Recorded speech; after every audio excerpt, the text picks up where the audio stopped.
Olá pessoal, nós estamos aqui nos estúdios SAT para gravar a sua segunda aula de exercício de processo penal. Se você está aqui, provavelmente é porque você já viu a aula 2 de teoria, então você está pronto, em tese, para fazer essas questões comigo. Se você não estiver pronto, as dúvidas que possam surgir no caminho são essas dúvidas que a gente vai tirando aqui. Então vamos lá, questão 1 na tela. Um professor, na aula de processo penal, esclarece a um aluno que o Ministério Público, após ingressar com a ação penal, não poderá desistir dela conforme expressa a previsão do artigo 42 do CPP. O professor estava explicando ao aluno o princípio da indivisibilidade. Essa daqui a gente já sabe que não é. Indivisibilidade é o que ocorre com um dos réus do processo ou ocorre com todos os réus do processo. Isso aqui é o princípio de ação penal privada. Obrigatoriedade não é. Obrigatoriedade é aquele princípio que fala que a ação penal, quando hajam indícios suficientes de autoria e prova da materialidade, ela tem que ser proposta, sendo ação penal pública. A indisponibilidade vem a ser o nosso gabarito. Dispor de algo é como se você pudesse desistir dessa coisa. E a ação penal pública, já que os interesses dela são públicos, nós não podemos deles desistir. E por último, a intranscendência, nós sabemos que não é, porque esse é aquele que diz que nenhuma pena pode passar da pessoa do condenado e ninguém pode ser processado, senão a pessoa apontada como autor do fato. Questão 2. Tício está sendo investigado pela prática do delito de roubo simples, tipificado no artigo 157, caput do Código Penal. Concluída a investigação, o delegado titular da 41ª Delegacia Policial envia os autos ao Ministério Público, a fim de que este tome as providências que entender cabíveis. O parquê, após a análise dos autos, decide pelo arquivamento do feito, por falta de provas de autoria. A vítima ingressou em juízo com uma ação penal privada subsidiária da pública, que foi rejeitada pelo juiz da causa, que no caso acima agiu erroneamente ou corretamente. Nós já sabemos que a ação penal privada subsidiária da pública tem como pressuposto principal que, quando eu entro com ela, é porque o MP não fez nada. O MP ficou inerte num crime de ação pública, ou seja, um crime no qual ele deveria ter agido. Mas como o MP decidiu pelo arquivamento do feito, eu não chamaria isso de inércia. Inércia é não fazer nada. Então nós já sabemos que o juiz agiu corretamente em rejeitar essa queixa subsidiária. Nós ficamos com a alternativa B e com a C. Ele agiu corretamente, pois a vítima não tem legitimidade para ajuizar a ação penal privada subsidiária da pública. Está errado. É a própria vítima que tem essa legitimidade quando ele, no caso, veja que o Ministério Público ficou inerte, dentro do prazo legal não ofereceu denúncia, também não fez nada. Só resta a alternativa C, que diz que agiu corretamente, já que a lei processual não admite a ação penal privada subsidiária da pública nos casos em que o MP não se mantém inerte. Questão 3. Tendo como base o Instituto da Ação Penal, assinale a afirmativa correta. A. Na ação penal privada, vigora o princípio da oportunidade ou conveniência. Esse aqui é o nosso gabarito. A ação penal privada você entra se quiser, se tiver dinheiro, se tiver meios suficientes para isso. Então fica a seu critério, você que decide se você vai entrar com a ação penal. A ação penal privada, ela é diferente da ação penal pública nesse sentido, porque a ação penal pública é sempre obrigatória. B. A ação penal privada subsidiária da pública fere dispositivo constitucional que atribuiu ao Ministério Público o direito exclusivo de iniciar a ação pública. Primeiro que não é exclusivo, o artigo 129, inciso 1, fala de competência, digamos, atribuição privativa. Ele vai privativamente ingressar com a ação penal pública e não de forma exclusiva. C. E segundo, porque não fere dispositivo constitucional, não. A gente sabe que no artigo 5º, inciso 59 da Constituição Federal, assegura o direito da vítima, havendo a inércia do Ministério Público, entrar com ação penal privada subsidiária da pública. C. Como o Código Penal é silente no tocante à natureza da ação penal, no crime de lesão corporal culposa, verifica-se que referida infração será de ação penal pública incondicionada. Isso aqui até tinha acontecido até 95, mas com a lei de juizados, no artigo 88 da lei 9.099/95, surgiu a norma que disse que para as lesões corporais leves e culposas, a ação penal seria agora pública condicionada à representação. Até 95 existiu silêncio, no artigo 129. Então, a ação penal era mesmo pública incondicionada. Mas com o advento da lei de juizados, isso daí mudou. D. A legitimidade para ajuizamento da queixa-crime na ação penal exclusivamente privada, ou propriamente dita, é unicamente do ofendido. A gente sabe que não. Se o ofendido morreu vier a ser declarado ausente por decisão judicial, o cônjuge, ascendente, descendente e o irmão, nesta ordem, artigos 31 e 36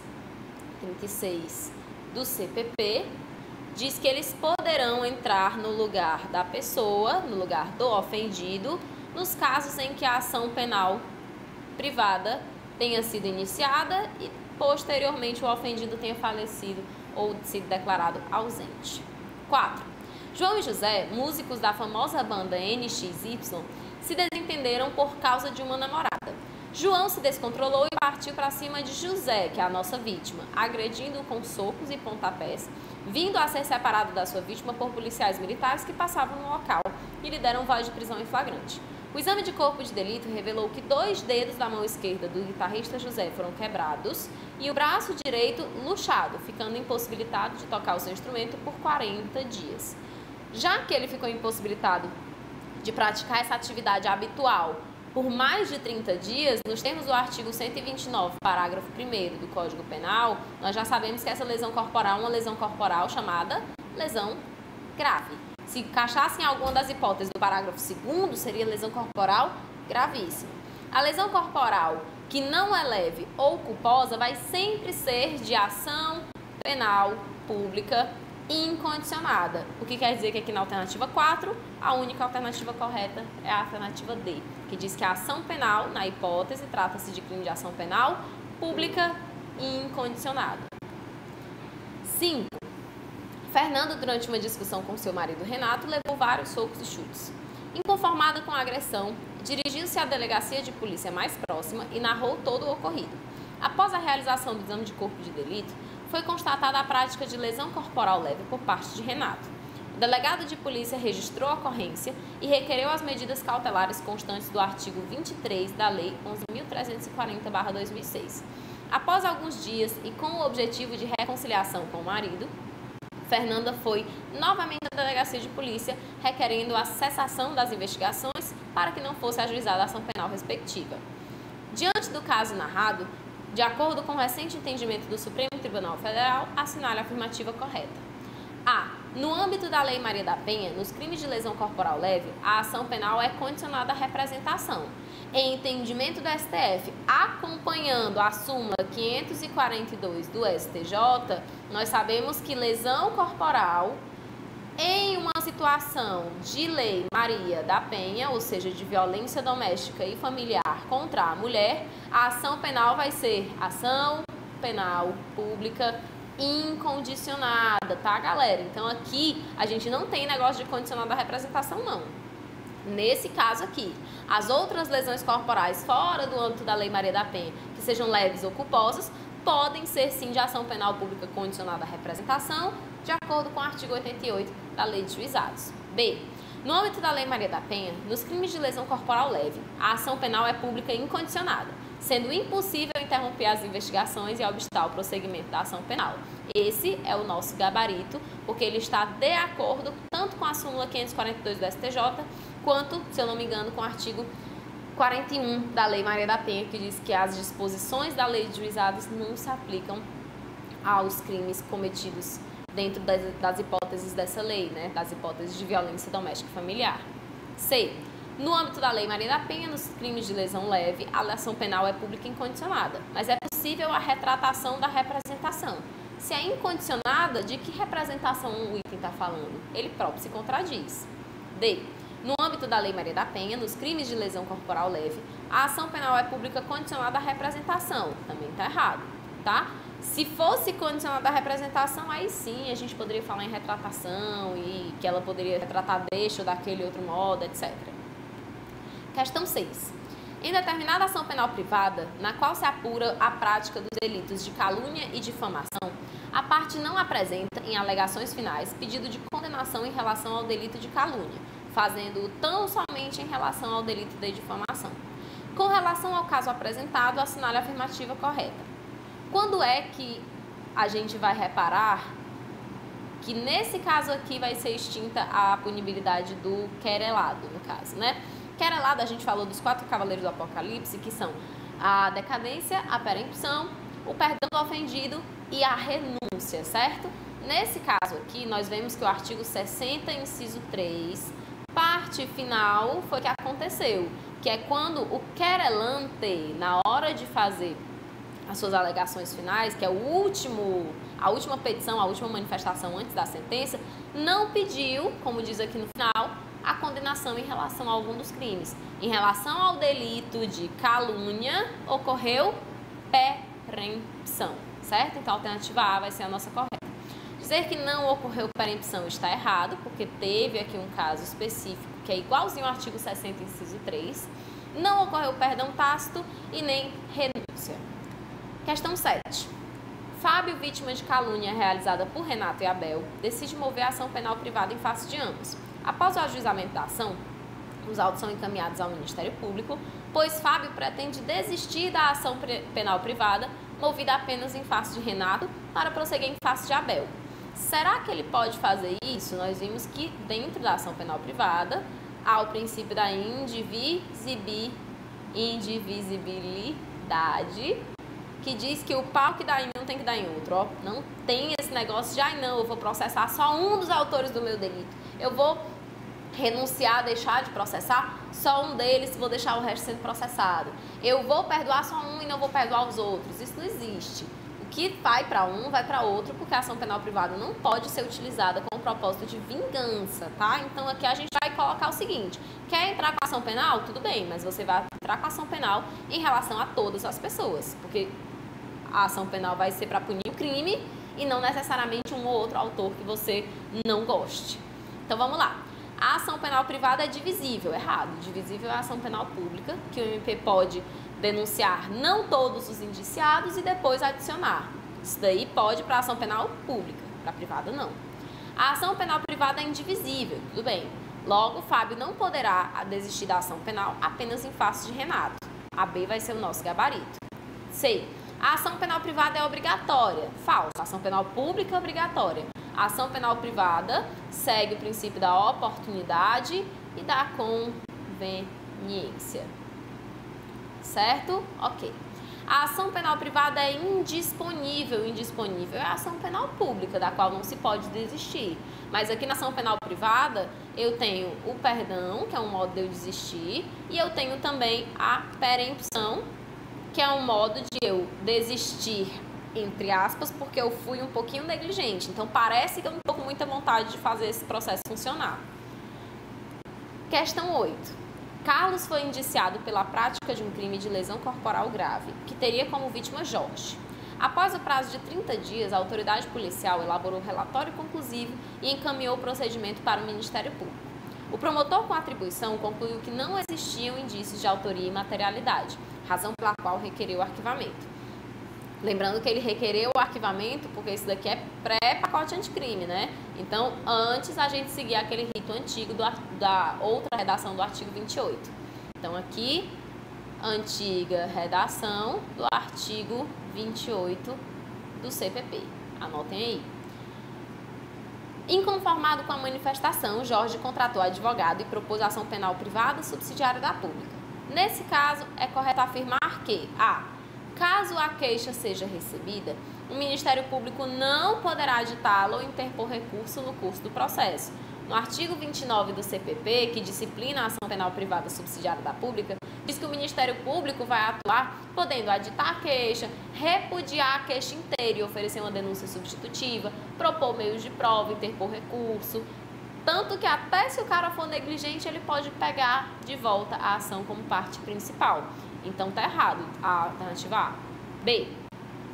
Caso a queixa seja recebida, havendo negligência do querelante, deverá ser reconhecida a perempção. Falso. A perempção não ocorre nos crimes em que se procede mediante denúncia. O artigo 60 caput do CPP diz que ela só ocorre nos crimes em que só se procede mediante queixa.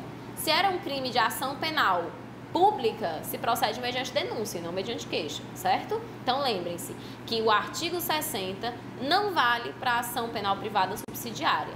Vale para a privada exclusiva e para a privada personalíssima. C. A queixa proposta deve ser rejeitada pelo magistrado, pois não houve inércia do MP. Tranquilo aqui, a alternativa C é o nosso gabarito, de acordo até com a questão 2 que a gente resolveu antes. É a mesma temática. O pressuposto principal da ação penal privada subsidiária é que o Ministério Público tenha ficado inerte em um crime de ação penal pública. O que é a inércia? É deixar passar o prazo que ele tem e não fazer nada. D.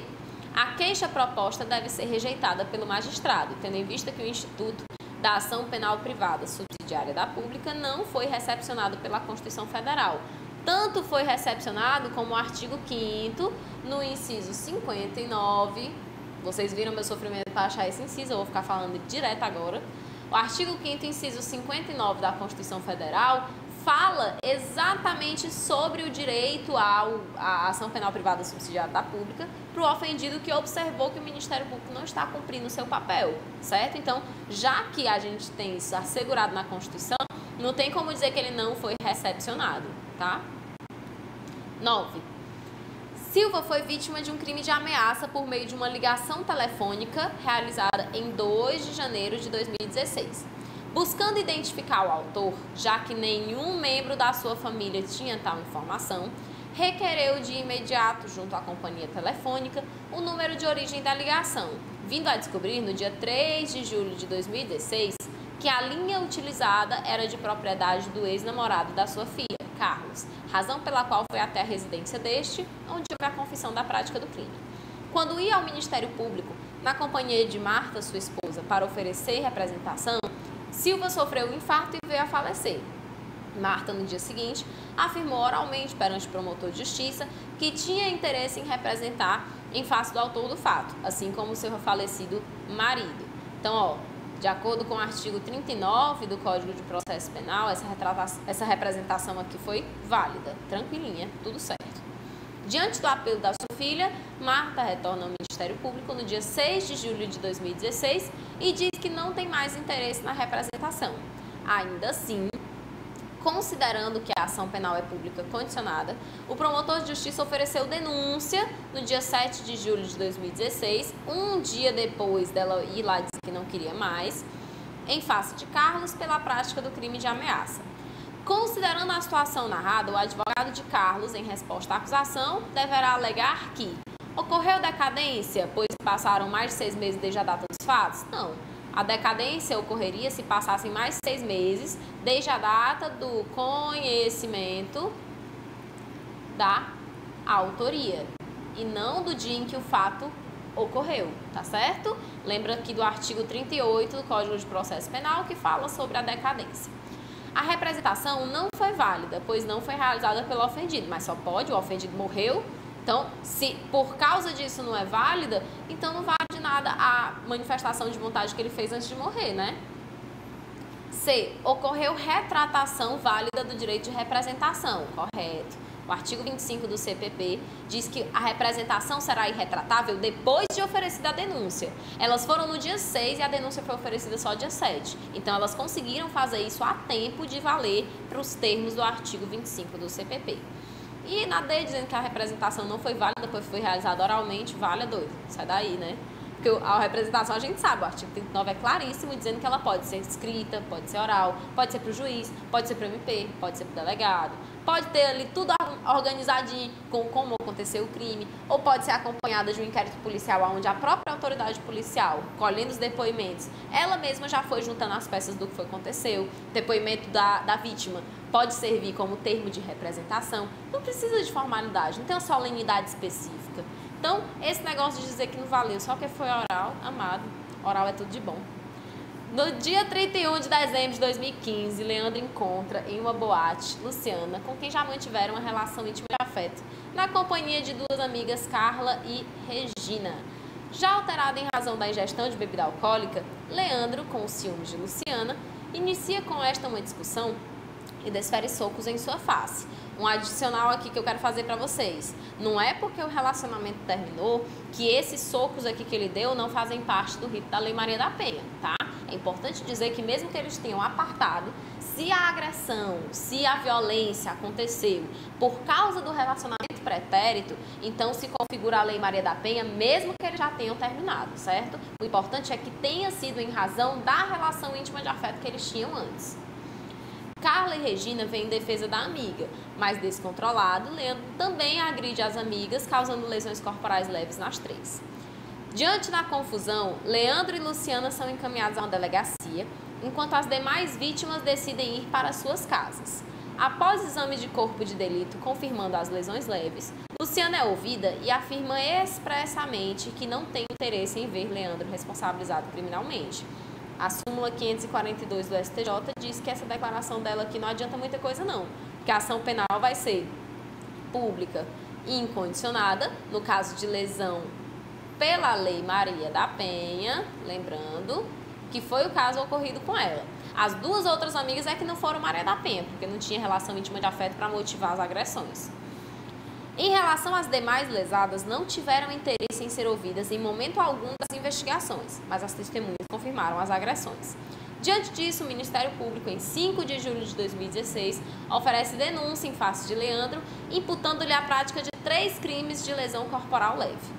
Considerando apenas as informações narradas, o advogado de Leandro não poderá buscar a rejeição da denúncia em relação a nenhum dos 3 crimes. Olha, ele pode pedir da Carla e da Regina, porque como no caso delas foram lesões corporais leves, fora do rito da Lei Maria da Penha, segue a regra do artigo 88 da Lei 9.099/95. Tranquilo? Então aqui vai ser a ação penal pública condicionada à representação, e como elas duas aqui, a Carla e a Regina, não representaram, não poderia ter essas duas imputações aqui de lesão leve. A lesão corporal da Luciana pode prevalecer, porque, enfim, ela não pode existir. Mas dessas duas aqui, ele pode pleitear a rejeição. B. Não poderá buscar a rejeição da denúncia em relação ao crime praticado... Poderá buscar a rejeição da denúncia em relação ao crime praticado contra a Luciana. Errado, essa é a única que não pode, mas não quanto aos delitos praticados contra Carla e Regina. Não. C. Poderá buscar a rejeição da denúncia em relação aos 3 crimes. Errado, porque a Luciana, olha aqui, a Luciana vai haver ação penal em relação ao crime praticado contra ela sempre, porque Maria da Penha, ação penal pública incondicionada. E D. Não poderá buscar a rejeição da denúncia em relação ao crime praticado contra a Luciana, mas poderá pleitear a imediata rejeição quanto aos delitos praticados contra Carla e Regina. D. Correta, gabarito, portanto.